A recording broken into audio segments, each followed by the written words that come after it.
பிதாவின் சிங்காசனத்தின் மத்தியிலும் அந்த சிங்காசனத்தை சுற்றிலும் 4 ஜீவன்கள் இருக்குது. அந்த சிங்காசனத்தை சுற்றிலும் 24 சிங்காசனங்கள், அதில் 24 மூப்பர்கள் இருக்கிறார்கள். இவர்கள் எங்க இருக்கிறாங்க? பிதாவின் சிங்காசனத்தில் இருக்கிறாங்க. சுற்றிலும் உள்ளேயும் புறமும் கண்களால் நிறைந்திருக்கிறார்கள்.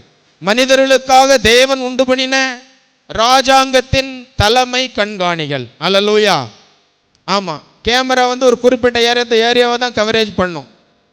இவர்கள் தேவனால் உண்டு பண்ணப்பட்ட அந்த ராஜ்யத்தின் முழுமையையும் கண்காணிக்கும் தலைமை கண்காணிகள். இப்போ அதை சுற்றி 24 மூப்பர்கள் இருக்கிறாங்களே, இவங்க யாரு?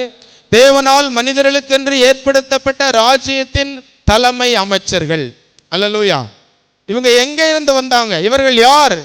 இந்த ராஜ்யத்திற்கென்றே தேவனால் பிரத்யேகமாய் உண்டு பண்ணப்பட்ட தூதர்களா? வாசியுங்கள், வெளிப்படுத்தின விசேஷம் 5ஆம் அதிகாரம் 8ஆம் வசனம்.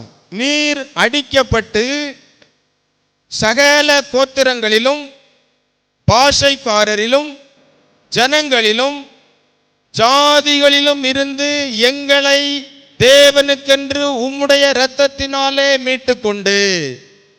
இவங்க எங்க இருந்து வந்தவங்க? இவங்க எங்க இருந்து வந்தவங்க? எங்க இருந்து வந்தவங்க? சகல ஜாதிகளிலிருந்து, பாஷைக்காரிலிருந்து, பூமியிலிருந்து, மனுஷனிலிருந்து தேவனால் இயேசு கிறிஸ்துவின் இரத்தத்தினால் மீட்கப்பட்டவர்கள். அல்லேலூயா.